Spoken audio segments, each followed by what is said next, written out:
Okay, so what's been on my mind is the idea of legacy. So the way I've been thinking about it is something I struggle with is there a legacy I want to leave behind? Like I don't feel a crazy pressure to need to, but then I look at places like even landmarks or places that people have built. Like I was just at the vegan bodega, and I think like it's great to have these types of places because it brings people together and around a common cause, whether that is eating vegan and plant animal free and plant based, or it's like a landmark like the Statue of Liberty or the Lincoln Memorial, things like that, where all of a sudden this becomes this place where people can go and whatever that becomes, that they're hanging out, they're playing sports. Um, yeah, and it just made me think like legacy usually is made to we think of it as this like, oh, you have to leave a kid behind, you have to leave some like wealth behind or some sort of like name for yourself. And that's typically how we think of it. But maybe there's another definition that we can think of, especially today. It's changing, right? Before it was like we want to leave these huge statues of us or memories in that sense. And now we live in a world where less people want to have kids, um, and things are just changing. So, like, what is the legacy people want to leave behind today, and how is it different than it used to be? Um, That's really interesting. And I think the idea of legacy is very intimately linked with death, which I know is maybe another topic we had in mind, but it is directly linked with death. And the idea of building giant statues of leaders, etc., is just them trying to escape death. How long can we live after we die? Like, well, it's for me, a legacy is, am I still around? Will people remember me?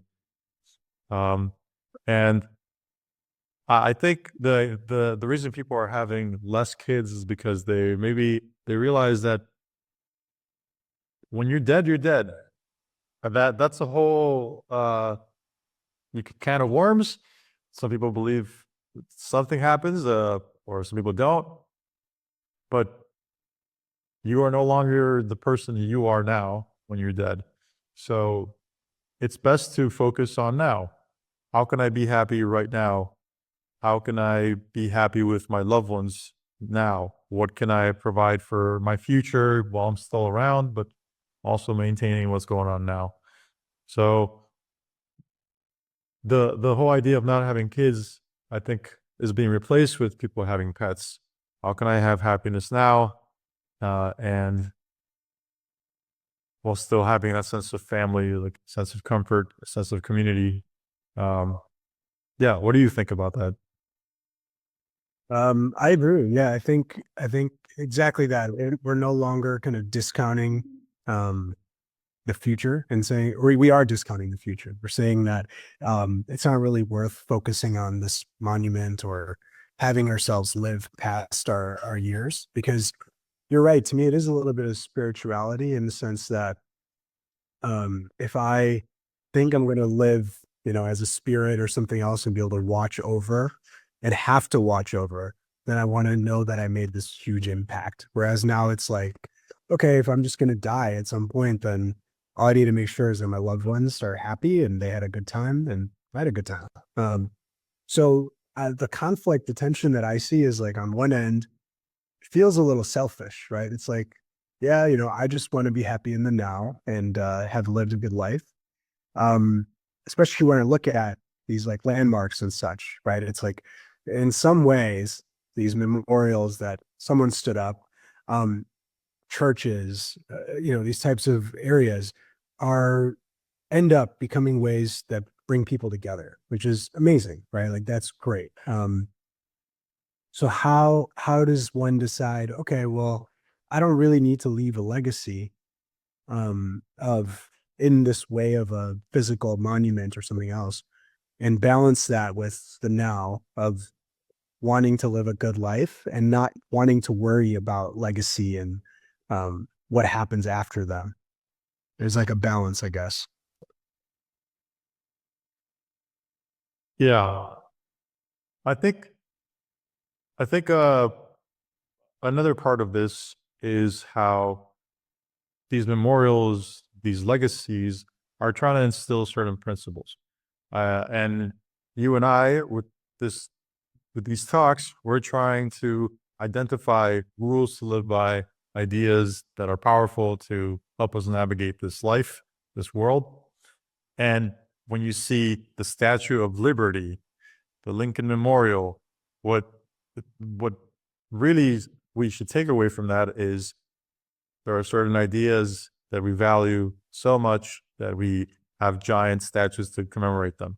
And uh, I personally, when I see the Statue of Liberty, I don't think of a person, and I don't think there is a person. I'm pretty sure it's just a statue of a woman, but it's representing an ideal, the American dream, liberty, etc. Regardless of how that is perceived today, it the intention was a message. Same thing with the Lincoln Memorial. It's freedom, uh, community. I think Lincoln Memorial. I think of all the people who have stood in front of that and gave speeches, the Vietnam War, and the Civil Rights Movement, etc. So the passage of ideas, I also think, is really important, and that goes kind of beyond what you said about being selfish in a sense. Like, sure, we want to be selfish, but we also want to give back, and kind of finding a right balance for that. Um, yeah. What do you think? I like that. And it actually makes me think that our own purpose often, like I think we're asked, right? Like, what is our why? What is our kind of spark? And sometimes it's tough to identify. But I like this idea of finding that idea that you want to live on. So like if there's a powerful concept or idea that you want to live on, that is a good purpose to follow. For example, liberty, right? That all men are created equal. That's a very powerful idea. If you want that to continue as a belief, as a doctrine, as a way of living past your times, then that could be a good way to potentially kind of back into your purpose. It's like, hey, I know this is important to me. And that's why whatever I do during my time on earth is kind of tied to that in some way. It's woven into that fabric. For example, if I want to make sure that people feel free to express themselves through their voice so that no voice is silenced, then I might, if I consider that as like a purpose, then I might make sure that people have the tools they need to have conversations, difficult conversations, that they feel empowered to create their own podcast, to explore life's big questions, that um they aren't bullied in school. Like those could be then by pulling on this big thread, it could lead to having other things that kind of stem from it.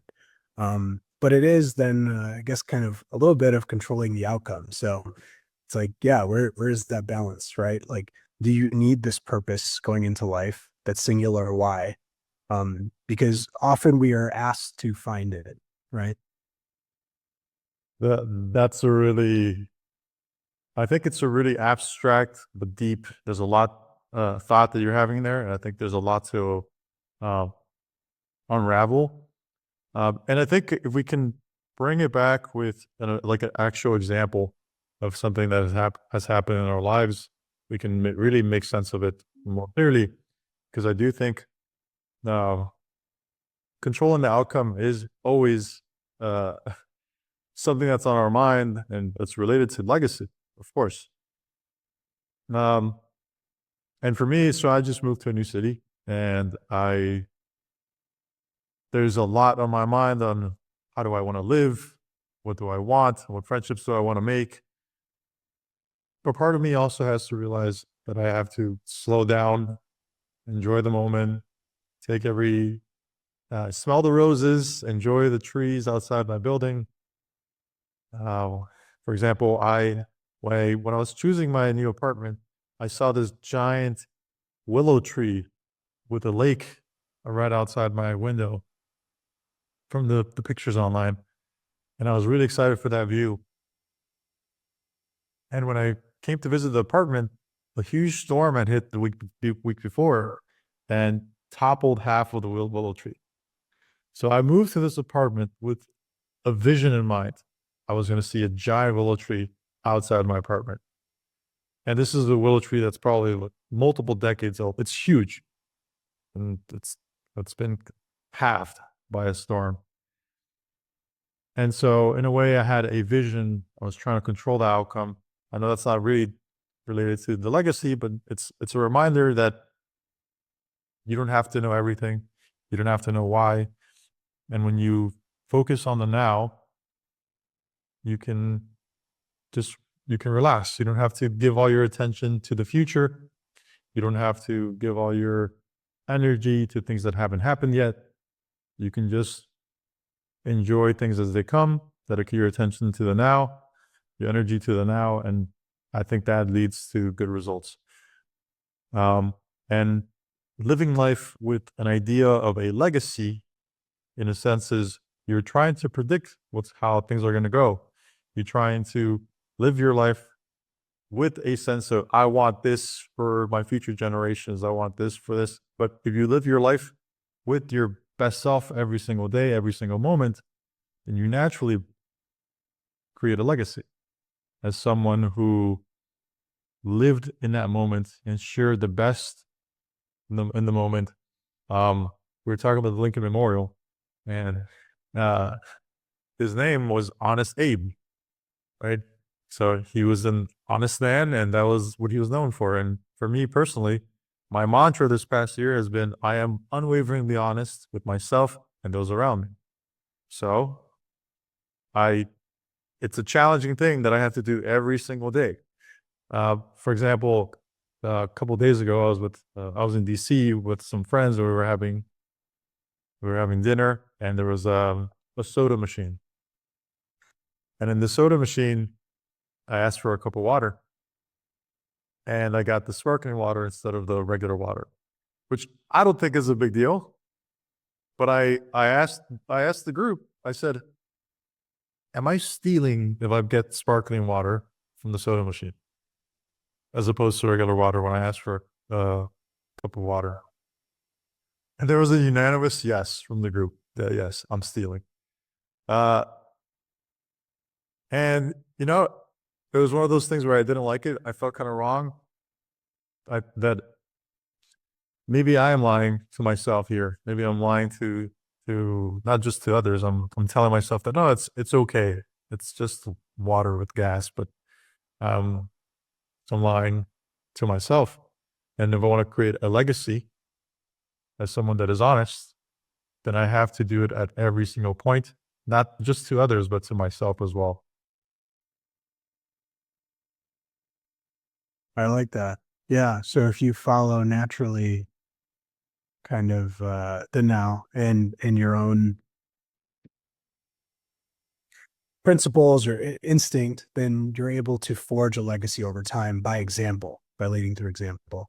I think that's a really good point, because if you go in with this vision or goal, then it becomes this like kind of goalpost, and everything that happens in the way you kind of lose focus of. I can give a good example. So back when I was done with college, I got very, very excited and interested in healthcare and how we could kind of solve some of the problems, especially in the American healthcare system, which of course is pretty cost prohibitive and hurts a lot of people. So I like kind of went on this journey of clinical trials, then kind of understanding pharmaceuticals, then understanding health insurance, even medical providers, all the systems and how they work together. What was cool about that is it definitely like just this light pressure of being like, I want to make my mark on healthcare and change this, gave me somewhat of a purpose that I think did accelerate my learning. It made me want to spend, nights doing that instead of something else. And it gave me a sense of like, righteousness. However, I do think it kind of also made me a little burnt out or disappointed in the long run when I was like, I'm not going to necessarily etch out my own difference, make my impact in a visible way, that is going to be enough for me to feel happy with the result. So in that sense, like, I think it's good to have guidelines like, hey, I want to be an honest human. That is a overarching kind of um, way I'd like to live. So it's nice to have ways of living. But if you have goals of how you want to make an impact, that is dangerous because, as you're saying, it could be like the willow tree where, things change and we have to be ready for that change instead of trying to, kind of strive for something that can't be found in the now. Honesty you can find right now. Um, other principles you can actually exercise right in the moment, but solving healthcare, that takes a lot of time. That's not something you can do right now. And that's important. I think that's a good point because, yeah, as humans, right, we are constantly told, whether that's on social media or otherwise, that the future is what matters. If you look at these people partying, doing that, this could be you in the future if you do X, Y, and Z. And most of those include spending a lot of money. But in the now, what can you get or do or have that doesn't require anything else that's already within you because we are enough. You are enough. Um, Maybe that's a good way to reconcile some of what we've talked about. It it's definitely a balance, and I have a difficult time reconciling that myself. Like I want to balance, be present, and now with planning for my future. Uh, and part of me wants to completely neglect planning for the future altogether and say, no, I live in the moment and I'm rewarded for that. But, and, uh, you know, in a pragmatic sense, if you want to be practical about it, you have to plan. You have to get a get retirement, have a 401k, an IRA, etc. Uh, because I mean, we're creatures of experience. We're creatures of uh, modeling our world to know what's going to happen next. So I do agree with you, especially with things like healthcare. Thinking ahead, planning is really, really important. Um, and again, maybe some of these ideas of being present are more for personal growth. Maybe they're not as broad impact as we'd like for them to be. But as a heuristic for me, being present has worked as the most effective strategy um, in my day to day. Yeah. Do you have any ideas for key takeaways or um, yeah, key takeaways? Something that if anyone's listening to this, that or you and I, that we can use on a day to day regarding this, what we've discussed today. Here's where my brain's going. The balance between now and later is a very tough one as humans for us to make. Um, but I think that balancing act is about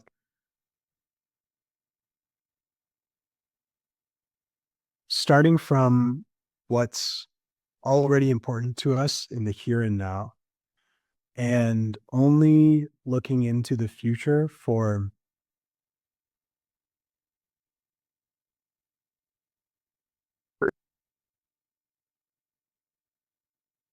mm, no, I don't. I don't have a formulated thought. It's a really tough one. And I'll be honest with you, when you were talking about uh, this whole idea of the balancing act, as well as what you were saying earlier, my mind wandered to something less savory, which is sophistry. So the sophistry is when you are really good at being kind of facetious. You're illogical with your arguments. So, for example, in the debates that have been happening lately. You see this a lot. It's, what are your thoughts on healthcare? And instead of answering the question, they'll say something like, well, I have my thoughts, but have you seen my candidate? They're hideous. My candidate, have you seen his wife? You know, like it's uh not, I'm not particularly bashing anyone, but what my point is that when you are a sophist, you are excellent at avoiding certain truths, and you're really good at just winning arguments. So the reason I bring this up is because we mentioned legacy and having principles you live by. And when you live by principles, sure, you might have a long-standing legacy and people thinking about you years after you. But there are people who also navigate this world by taking shortcuts and cheating and being manipulative. And that can sometimes have success. And I think a practical approach of thinking about the future now is asking yourself, do you want to live your life by a set of principles, or do you want to live your life based in the more sophistry approach, and where you don't worry about truths and feeling good about yourself? Instead, you worry more about just getting your way no matter what. The sophistry almost aligns with like having a pre-formulated legacy in a way, right? Because you're saying that in order to win the argument, in order to win the war, in order to win um, whatever you've defined as your legacy, you will take shortcuts, you will bend the truth, you will bend even your principles to get there. It's kind of what I'm hearing as well. No. So I think we can have a question to wrap up, which is, I think the question we can ask is, do the means justify the end always? If you want a legacy, does it matter how you live to get there? Should you live your life in such a way where you're honest and you have principles and you care for those around you to get the thing that you want? Or even foregoing that thing just to enjoy that moment and live your life with those principles? Or do you forego every moment for the future and you cheat and lie your way to that statue, to the top? Nice. I think even more generally is the question of, do you feel the need to have a legacy? If you live in the now and you enjoy every moment, your loved ones are here, you're able to enrich their lives and your own, do you feel the pressure or the desire to leave behind a legacy looking into the future? If you do, what's that look like? And where's that pressure coming from? Is it somewhere from the past in your life? Have you been kind of indoctrinated to think that way? Or is it something else that's driving you? I'm very curious, like what answers we would get from a sample size of 100. I think we can end it there. I just want to say that as you said that, thoughts about scarcity and abundance popped into my mind. You know, if you are abundant in the moment and you have a family and you have loved ones and you are loved, then you don't feel the need for a legacy because you are loved. You only want a legacy because you're lacking something. You're lacking admiration. You're lacking love. Or you're lacking appreciation. And if you feel like you're really lacking that, then you approach life that way. So if you live your life with ideas like, I am loved, I'm worthy, I'm enough, then you don't feel the need to have a legacy.